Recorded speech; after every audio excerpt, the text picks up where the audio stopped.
है कि नहीं मैया। पुत्र मित्र प्रिय नारी का मिलना पथिक समान, निद्रा बीते स्वप्न ज्यों होता अंतर ध्यान। पुत्र मित्र प्रिय और नारी इन सब में रहो, परंतु मन कहाँ रखो। कुटिया के अंदर जो भगवान बैठे हैं कि मन लाग्यो मेरे यार फकीरी में, जो सुख पायो मैंने राम भजन में, सो सुख नाही अमीरी में। मन लाग्यो मेरे यार फकीरी में। हमारा मन कैसा है, चंचल है, और हमें अपना मन कहाँ लगाना है, फकीरी में। जितनी भी धन संपत्ति है कोई बात नहीं है, तो दान में अपना हाथ आगे बढ़ाओ। कन्याओं का विवाह करो जो गरीब हैं। अनेक महान विभूति हैं जिनके पास धन संपत्ति की कोई कमी नहीं है, परंतु जैसे ही कोई अतिथि आता है तो 100 रुपए भी खर्च नहीं करते। ऐसे हमारे देखो सेठ जी लोगों के ज्यादा दृष्टांत आते हैं, और सेठ जी लोग ही ऐसे होते हैं जो दान करने में बहुत डरते हैं। एक सेठ जी ऐसे थे, सेठा जी को जो सेठानी जी सब्जी भी नहीं खाने देते। सेठानी कहती कि महाराज सब्जी लानी है, तो सेठ जी 20 रुपए देते थे और कहते थे कि 10 दिन की सब्जी ले आई हो। सेठानी कहती कि नमक घोल के पिला दो, जाते मेरे प्राण निकल जाए। 20 रुपए में कौन सी सब्जी आएगी, देना है तो 500 का नोट दो। सेठ जी ने कहा अच्छा तूने कभी कमाए होंगे जो तुम मुझसे मांग रही है। उस सेठ जी से सेठानी भी परेशान थी। अब सेठ जी की एक दिन इच्छा हुई, किसकी, गंगा नहाने की। गंगा नहाने की, अरे मुझे सोरोजी जाना है, सोरो में भी तो गंगा है। अच्छा मुझे विश्वनाथ की नगरी में जाना है, बनारस जाना है, और गंगा मैया में एक डुबकी लगानी है। सेठानी ने कहा अच्छा आज सूरज कहाँ से निकला है, इतना मन कैसे हुआ। सेठ जी बोले हाँ सेठानी पता नहीं अचानक बन गया है। सेठानी ने कहा ठीक है तो चले जाओ। अब सेठ जी जा रहे हैं पैदल पैदल, गाड़ी नहीं की है, सेठ जी जा रहे हैं पैदल पैदल। सेठ जी पहुंचे 10-12 दिन में गंगा जी पहुंच गए। अब सेठ जी ने घाट देखा, तुलसी घाट। बनारस में 184 या 84 घाट हैं, जिनमें एक तुलसी नामक घाट है। सेठ जी पहुंचे तुलसी घाट, वहां देखा पंडे खड़े हैं, कहाँ जाऊं कहाँ जाऊं, तो बनारस छोड़ दिया, सीधे चले गए सोरों जी। सोरों में जाके देखा कि वहां भी घाट बने, वहां नहाने के लिए बैठे तो वहां पंडा था। अरे ये पंडा पैसे मांगेगा, धन मांगेगा, तो सीधे गए शमशान घाट, जहां चिताएं जलती हैं, वहां उनके स्नान वगैरह इत्यादि होते हैं, तो शमशान घाट की तरफ चले गए। ये सब लीला भगवान देख रहे थे, नारायण, कि देखो कैसे कैसे भक्त पड़े हैं। घर में धन संपत्ति की कोई कमी नहीं है, परंतु कहाँ गया है, शमशान घाट में स्नान करने।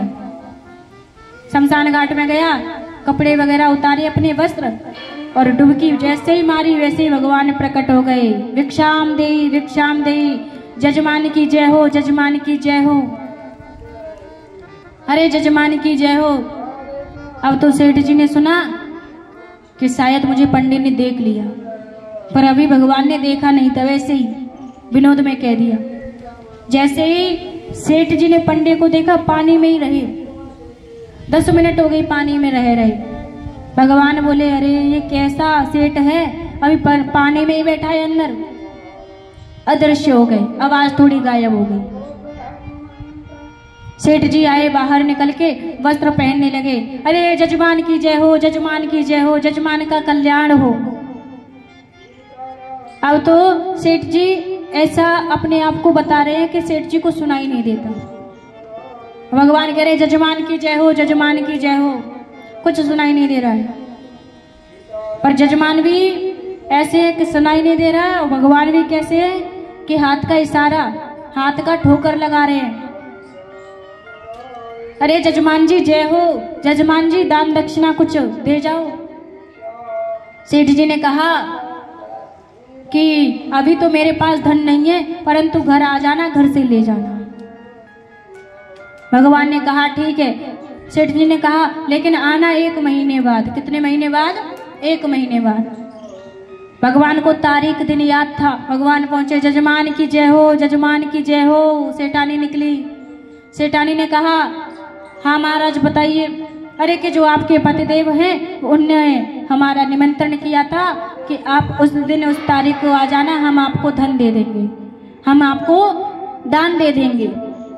सेठानी गई, सेठ जी से कहा सेठ जी वो पंडा आया है दान मांगने। अच्छा तो सेठानी तुम मेरा एक काम करो, उससे ये कह दो कि सेठ जी की तबीयत बहुत खराब है, वो आपसे बाद में मिलेंगे। सेठानी ने कहा पंडित जी हमारे पति की तबीयत बहुत खराब है, उन्हें बहुत तेज ज्वर आ रहा है। जैसे भगवान ने सुना, अरे जजमान की जय हो, जजमान की जय हो, जजमान जी के पास हमें ले चलो, हम थोड़ा देखें जजमान की कैसी तबीयत है। सेठानी बोली रुक जाओ, मैं पूछ के आती हूँ। सेठ जी के पास गई। सेठ जी पंडे ने तो ये कह दिया है कि हमें जजमान की तबीयत का थोड़ा दिखा दो, हमें कैसी तबीयत है। सेठ जी ने कहा सेठानी मैं तुमसे एक बात कहना चाहता हूँ। सेठानी बोली हाँ बोलो।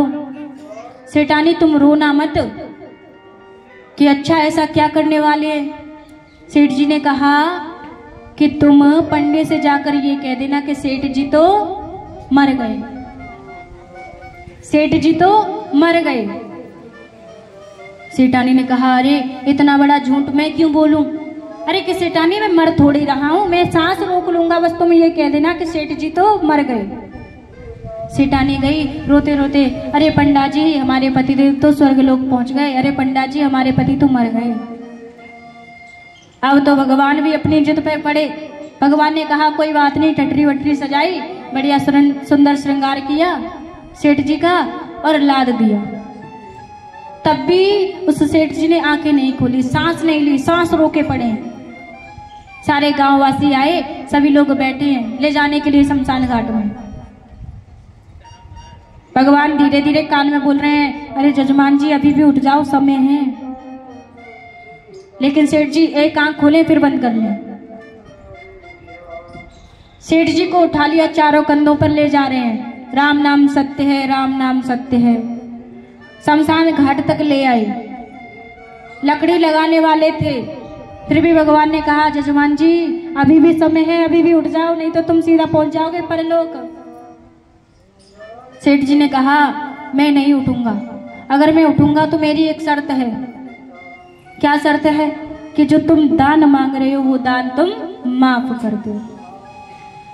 भगवान ने कहा जजमान ऐसा जजमान मुझे पहली बार मिला है कि मरते दम तक शमशान घाट में पहुंच गया, लकड़ी लगने ही वाली है, परंतु क्या कह रहा है कि जो दान तुम मुझसे मांग रहे हो वो दान भी तुम माफ कर दो, तब जाके उठूंगा।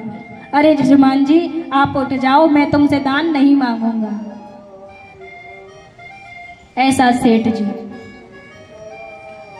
तो ऐसे कई बड़े बड़े सेठ जी हैं जिनके पास धन संपत्ति की कोई कमी नहीं है, परंतु दान करने में लोभ करते हैं।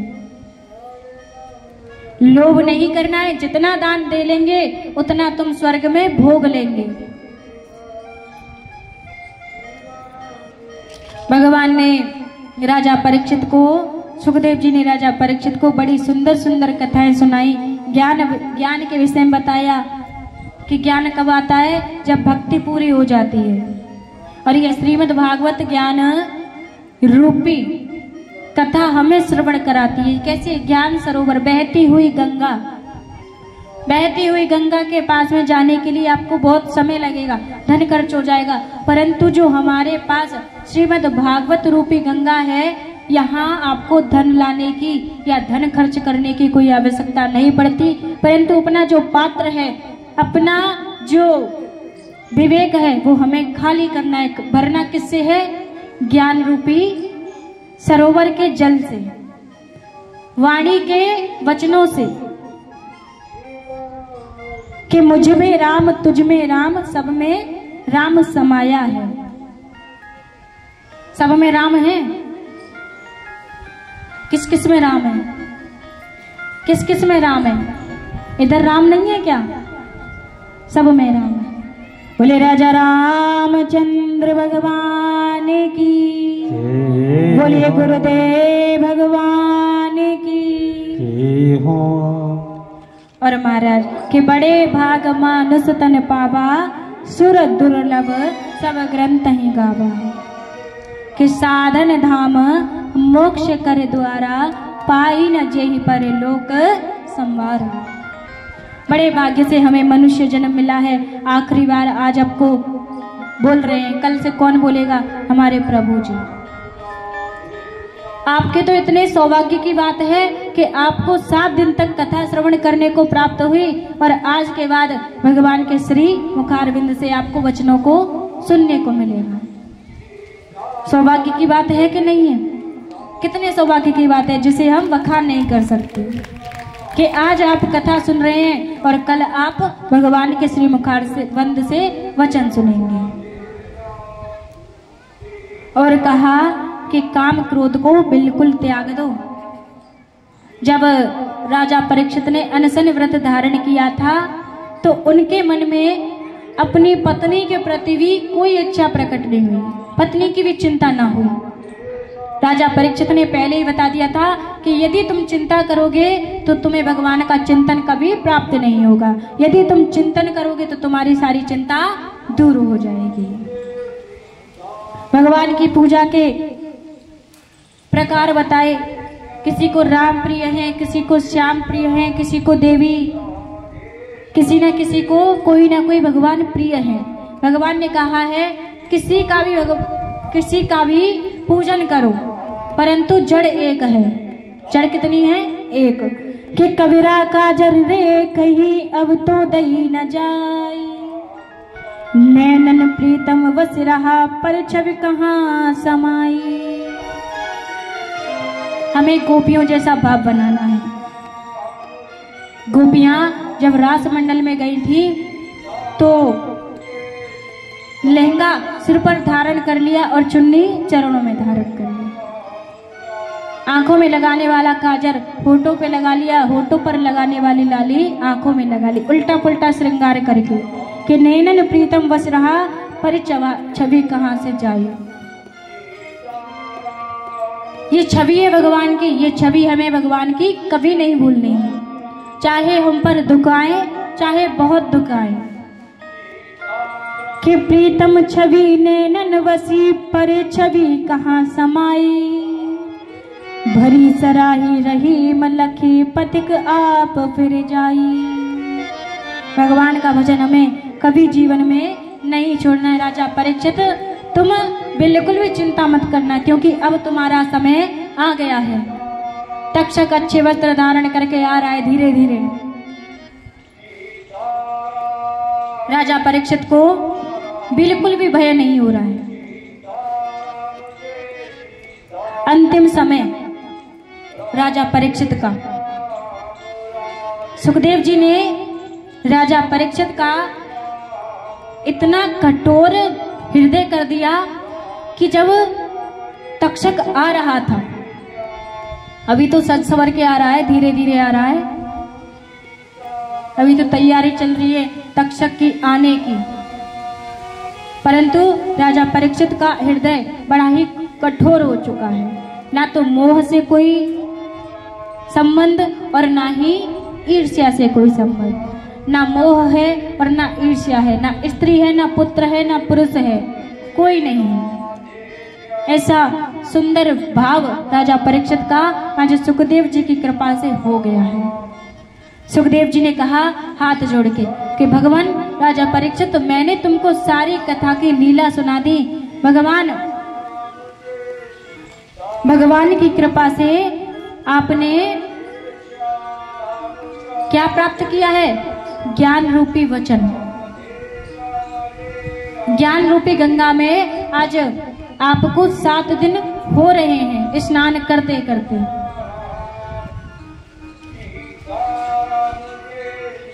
कुंभ में त्रिवेणी संगम नहाने से अधिक फल ज्ञान रूपी गंगा में नहाने से मिलता है, अधिक फल। सुखदेव जी ने हाथ जोड़े, द्वैतावत को याद कर जो चाहे कल्याण, और नारायण एक मौत के दूजे श्री भगवान। संयम सेवा साधना सतपुरुषों का संग, ये चारों करते तुरत मोह निराश को भंग। स्त्री पुरुष में जितना अपना मन रंगाओगे उतना ही आप गड्ढे में गिरते जाओगे। इसलिए राजा परीक्षित, जो हुआ सो हुआ, अब आप हाथ जोड़कर बैठे रहना कि जैसे ही तक्षक आए तो आपको डरना नहीं है। अगर डर गए तो मानो भगवान की आप पर कृपा नहीं है। मैंने आपको वचन सुनाए हैं वो असफल रह जाएंगे।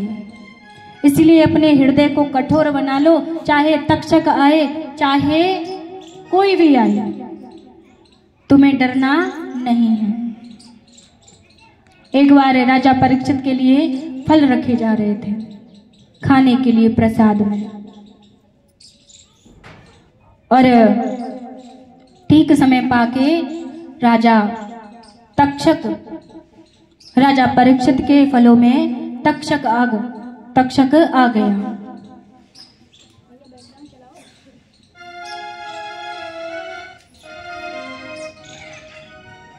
जब तक्षक आया फलों में प्रवेश कर गया, अच्छा समय पाके तक्षक ने बड़ा रूप धारण कर लिया और राजा परीक्षित को डस लिया। बड़े ही प्रेम से राजा परीक्षित की मुक्ति हुई। जब राजा परीक्षित को तक्षक ने डसा था, उससे पहले ही भगवान का ध्यान करते करते राजा परीक्षित ने अपने आप को भगवान को समर्पण कर दिया था। राजा परीक्षित तक्षक के आने से बिल्कुल भी भयभीत नहीं हुए और आज राजा तक्षक की बड़ी ही सुंदर तरीके से मुक्ति हुई। बोलिए भक्त वत्सल भगवान की जय हो। मैया आवाज नहीं आई आपकी। बोले सदगुरुदेव भगवान की जय हो। बोले केला मैया की जय हो। बोले आज के आनंद की जय हो। राजा परीक्षित की मुक्ति हुई और सुखदेव जी तो पहले ही जा चुके थे भजन करने के लिए। यहाँ भगवान के मन में आया कि अब तो मुझे भी गोलोक जाना चाहिए। भगवान के पौत्र आदि बलराम में कृष्ण तो थोड़े अलग थे। बलराम इत्यादि जितने भी भगवान के सगे संबंधी थे सब आपस में लड़ रहे थे। भगवान ने उनकी बुद्धि ऐसी कर दी कि थोड़ा सा क्रोध कैसा बन गया, पहाड़ जैसा क्रोध बन गया। बहुत क्रोध कर लिया और उस क्रोध के कारण आज सभी युद्धकुल जो भगवान के सगे संबंधी थे एक दूसरे को गाली देकर और एक दूसरे को मार रहे थे।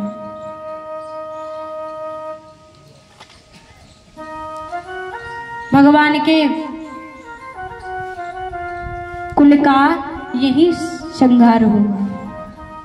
भगवान ने सोचा कि अब मैं अकेला क्या करूंगा, क्योंकि भगवान ने सबको सूचना दे देती कि ये जो द्वारका है ये समुद्र में डूब जाएगी, सभी बाहर निकल आओ।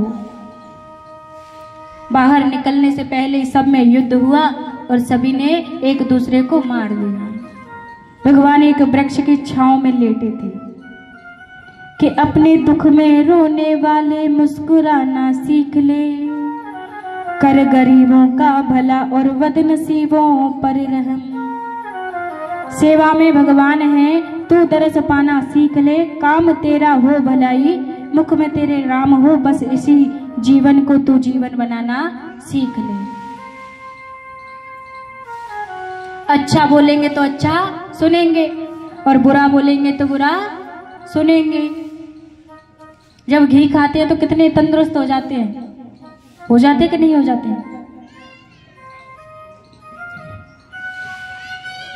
भगवान एक वृक्ष की छांव पर लेटे थे। उससे पहले कई कलयुग के राजा हुए जिन्होंने भगवान का भजन किया, राज्य का पालन किया और सभी अपनी प्रजा को आनंद से रखने लगे। वही भगवान का अवतार था कल की अवतार कि सन्मुख होई जीव मोहि जवहि, जन्म कोटि अघ नासहि तवहि। भगवान के लिए हर एक बालक समान है। बुरा बालक होता है, उसकी मति थोड़ी अलग होती है, उसे भी सुधार देते हैं भगवान। ऐसे हमारे भगवान हैं। और जब सुखदेव जी ने अंतिम उपदेश दिया तो राजा परीक्षित की मुक्ति हुई। और यहाँ भगवान भी हमें अंतिम उपदेश हर रोज देते हैं कि जितना हो सके उतना अपने जीवन का सुधार कर लो, नहीं तो एक इशारा करना है, बस एक दीवार में धक्का लगाना है, बाकी सबका कल्याण हो जाएगा। हर रोज बताते हैं कि नहीं बताते हैं? इसीलिए जितना हो सके अपने जीवन को धन्य बनाओ। महाराज राजा परीक्षित को सर्प ने डसा तो राजा परीक्षित के सबसे बड़े पुत्र जन्मेजय को क्रोध आया। उसने सर्प और जो यज्ञ होता है यज्ञ प्रारंभ किया। सभी सर्प आने लगे। तक्षक इंद्र की गद्दी के नीचे छुप गया, लेकिन जन्मेजय ने कहा कि अगर तक्षक इंद्र की गद्दी के नीचे भी छुपा होगा तो भी मैं उसको बुला लूंगा, खींच लूंगा। इंद्र की गद्दी भी उठने लगी। तभी सारे ऋषियों ने कहा, सभी ऋषिगण मंडली ने कहा कि जन्मेजय होने को कोई नहीं टाल सकता। तुम्हारे पिता की तो मुक्ति हुई है। अरे तक्षक ने तो बाद में डसा है, पहले तो भगवान की भक्ति। भगवान ने कृपा करी राजा परीक्षित पर, तब जाके मुक्ति मिली है। जन्मेजय को समझाया, क्रोध शांत हुआ, राज्य का पालन करने लगे। भगवान बैठे थे वृक्ष के नीचे, तो जो मछुआरा था जिन्होंने उस मूसल का अपने तीर की नोक पर टुकड़ा रखा था, मछुआरे ने समझा कि ये भगवान के चरण, एक के ऊपर एक चरण करके भगवान बैठे थे। हिरण जैसी आंख भगवान के चरण चमक रहे थे।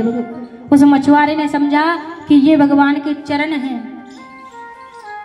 ये हिरण की आंख है परंतु वो भगवान के चरण थे।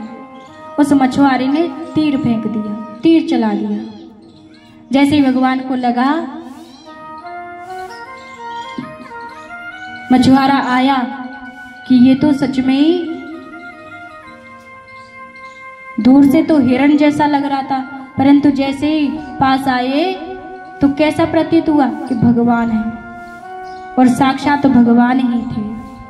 भगवान को देखा, रोने लगा कि प्रभु मैंने गलती कर दी। भगवान ने कहा कि होने को कोई नहीं टाल सकता, मेरी इच्छा है, मेरी इच्छा थी, इसीलिए मैंने तुम्हें निमित्त बनाया। भगवान किसी ना किसी को निमित्त बनाते हैं। मछुआरे का तीर लगा और भगवान गोलोक धाम को चले गए। जब भगवान गोलोक धाम को गए,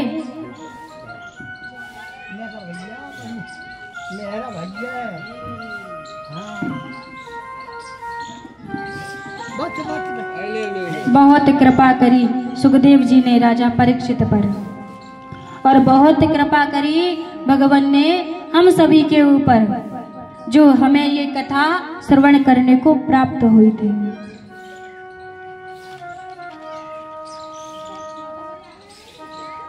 क्योंकि ये पुराण कैसे हैं, जो मोह रूपी ग्रंथि को काटने वाले, जो मोह होता है उसको काटने वाली ये श्रीमद् भागवत महापुराण है। ये ऐसा ग्रंथ है जितने भी जीवन में दुख होते हैं उन सबको नष्ट करने वाले है, सबको दूर करने वाले है। नमो धर्माय महते नमः कृष्णाय वेदसे।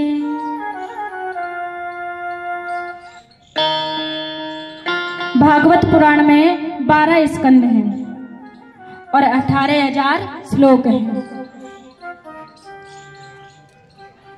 18,000 श्लोकों में भगवान के चरित्र का क्या है, चिंतन है। अब मैं कहूं आपसे योग है, ध्यान है, समाधि है, तो ये नहीं समझ में आएगा। सीधी सीधी बात, भगवान के गुणगानों की कथाएं हैं। क्या है, भगवान के गुणगानों की कथाएं। जब भगवान गोलोक धाम गए तो जैसे जैसे सबको सुनाई दिया कि भगवान अब गोलोक चले गए, गोपियों ने अपना प्राणांत कर दिया। कुंती मैया, यशोदा मैया, नंद बाबा सब ने अपना प्राणांत कर दिया कि जब भगवान चले गए तो हम अकेले रह के क्या करेंगे, हम भी नहीं रहेंगे।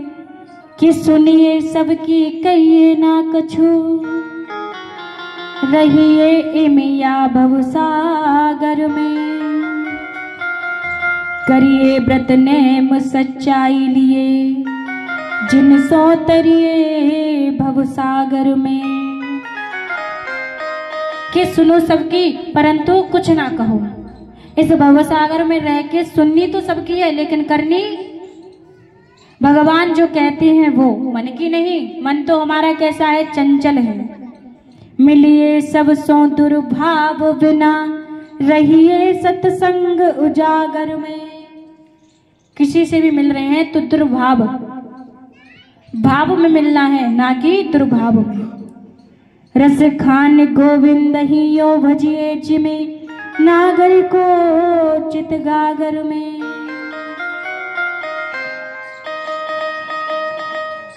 गागर में सागर भरिए, और गागर में सागर कैसे भरी जाती है, भगवान के श्री चरणों में सिर्फ और सिर्फ ध्यान लगाने के मात्र से। कि निम्न गानाम यथा गंगा देवानाम च्युतो यथा, वैष्णवानाम यथा शंभु प्राणानाम इदं तथा। नदियों में जैसे गंगा श्रेष्ठ है, देवताओं में विष्णु श्रेष्ठ है और वैष्णवों में शंकर जी श्रेष्ठ हैं, उसी प्रकार पुराणों में श्रीमद् भागवत महापुराण श्रेष्ठ है। सबसे श्रेष्ठ महापुराण श्रीमद् भागवत पुराण है।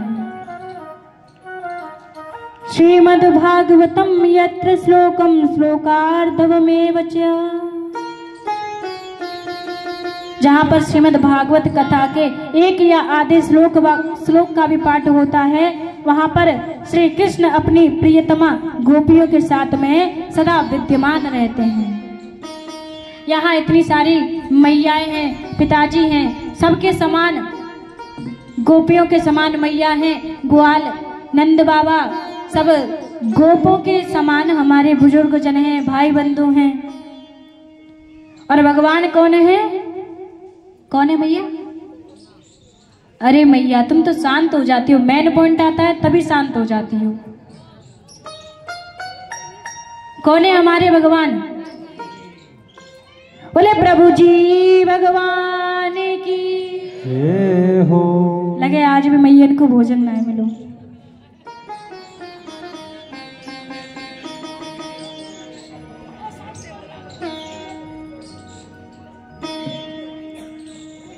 सर्वप्रथम नारायण की भक्ति करते हैं संत भगवान, और संत भगवान करते हैं नारायण करते हैं संत भगवानों की भक्ति, और संत भगवान करते हैं नारायण की भक्ति। सर्वश्रेष्ठ एक नारायण है जो हमें हर सुख हर दुख में साथ देते हैं। अभी वैसे तो कथा समापन नहीं हुई है, परंतु बीच में एक प्रसंग रह गया कि त्रिदेव परीक्षा, जहां 3 देवों की परीक्षा भृगु जी महाराज करते हैं।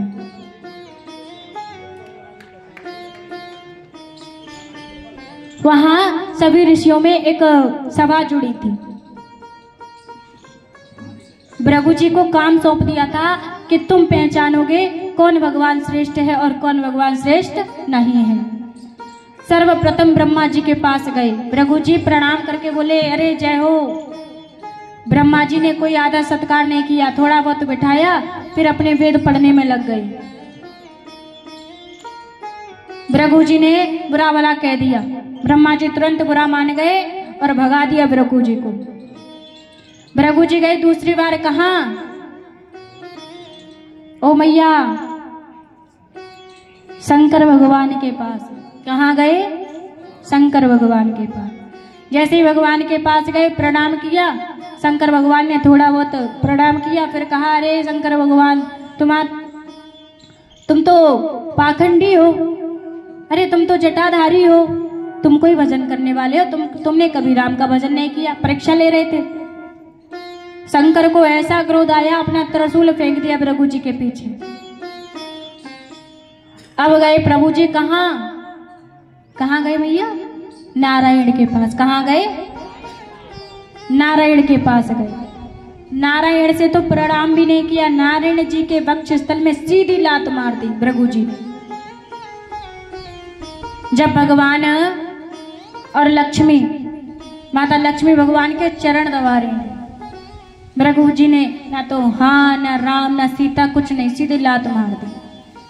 जैसे ही लात मारी, भगवान ने भृगु जी के चरण कमल पकड़ लिए। भगवान आपको लगी तो नहीं? कहाँ आपके कोमल कोमल चरण और कहाँ हमारा पत्थर जैसा वक्ष स्थल? आपको लगी तो नहीं? भगवान चरण पकड़ के आज भृगु जी को अपने स्थान पर लेटाकर भृगु जी के चरण दबा रहे थे। भृगु जी ने सबको आदेश दे दिया कि सर्वश्रेष्ठ है तो वो है नारायण। वैसे अपनी जगह सभी देव श्रेष्ठ हैं, परंतु सर्वश्रेष्ठ है नारायण। 3 देवों की परीक्षा हुई। भृगु जी ने आदेश दे दिया कि हमारे नारायण भगवान कैसे हैं कि दुखी हुए व्यक्ति को कभी दुखी नहीं दे सकते, हमेशा आनंद की अनुभूति कराने की इच्छा रखते हैं। ये भाव रखते हैं कि मेरा भक्त कभी भी दुखी ना हो।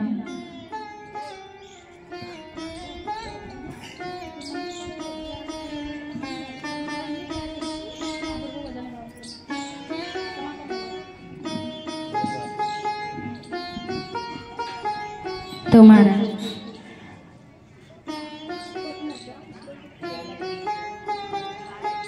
मैया, आज कौन सा दिन है कथा का? विश्राम। अब तो मैया ज्ञानी है नहीं, जो हम तो ज्ञानी थे पहले से, प्रभु जी के वचन हमने सुने हैं।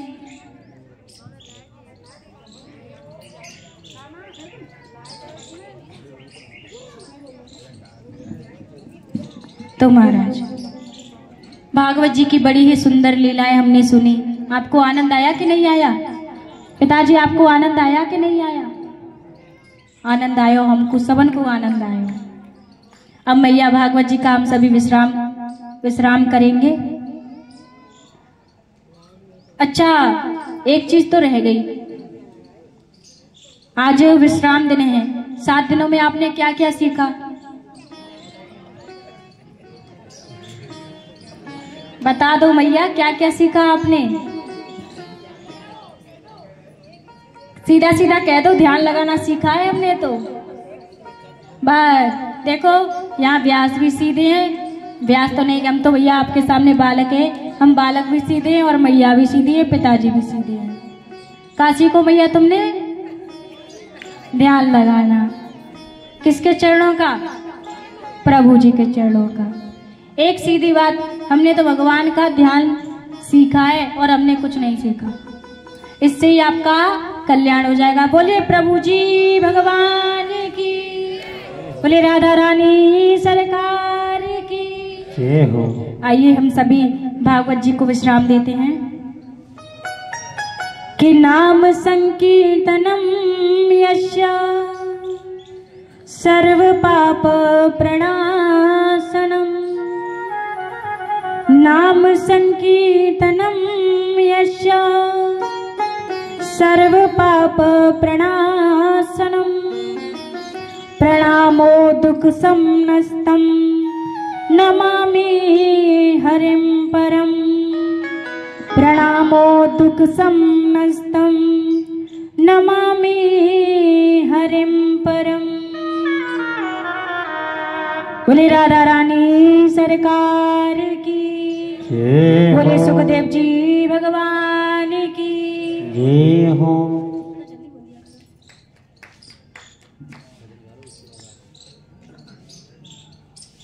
मैया का है वो कैसे शांत हो गई।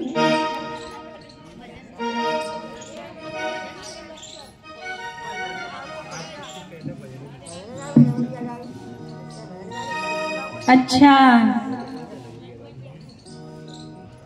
ये तो अच्छी बात है मैया।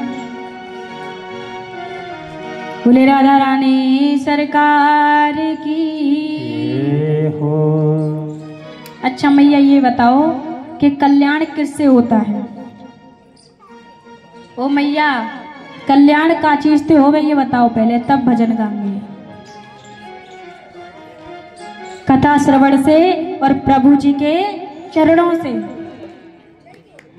ये बात मत भूल जाना कि जैसे ही भगवान समाधि से आए आप, हाँ हमें गलती नहीं करनी है, हमें जीवन में कभी गलती नहीं करनी है।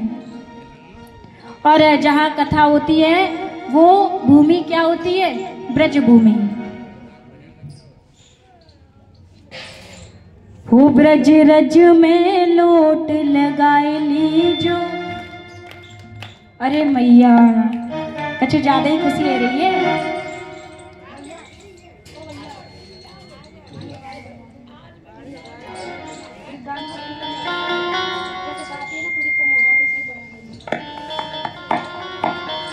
वो ब्रज रज में लोट लगाए लीजो, तू जब वृंदावन आए।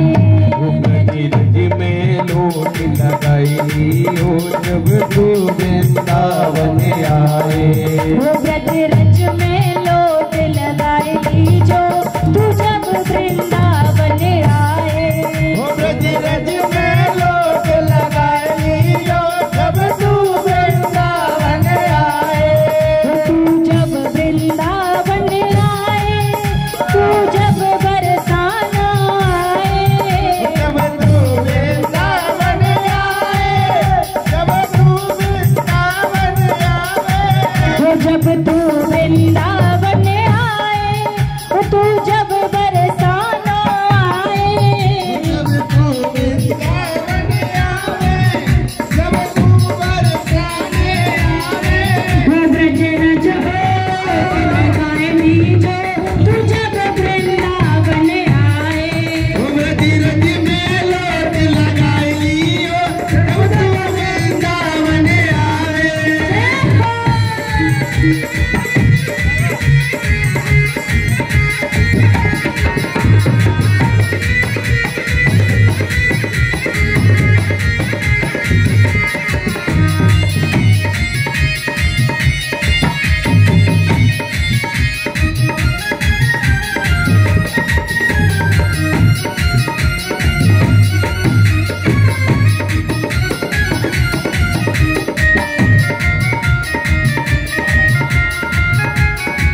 बरसाने की देखन होली, बरसाने की देखन होली, बरसाने की देखन होली, बरसाने की देखन होली। लो आई रसगन की टोली, लो आई रसगन की टोली, बरसाने की देखन होली, बरसाने की देखन होली। लो आई रसगन की टोली, लो आई रसगन की टोली।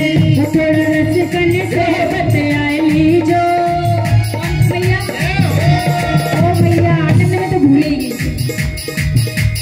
बरसाने की देखन होली, बरसाने की देखन होली, लो आई रसगन की टोली, लो आई रसगन की टोली।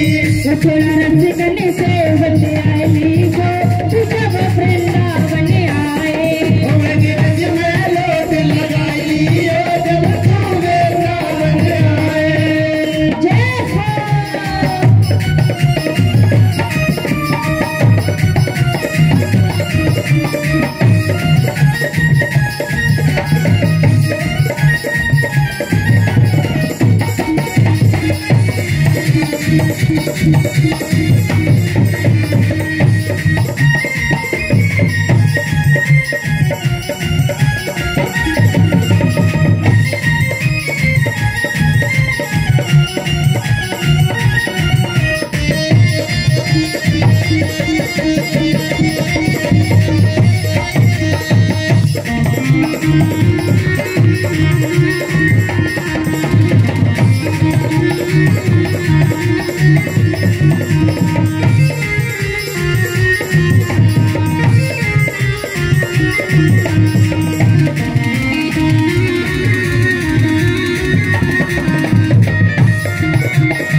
के राधे राधे तो चले आएंगे बिहारी, राधे राधे तो चले आएंगे बिहारी, श्यामा श्यामा तो चले आएंगे बिहारी, श्यामा श्यामा तो चले आएंगे बिहारी, राधे राधे तो चले आएंगे बिहारी, राधे राधे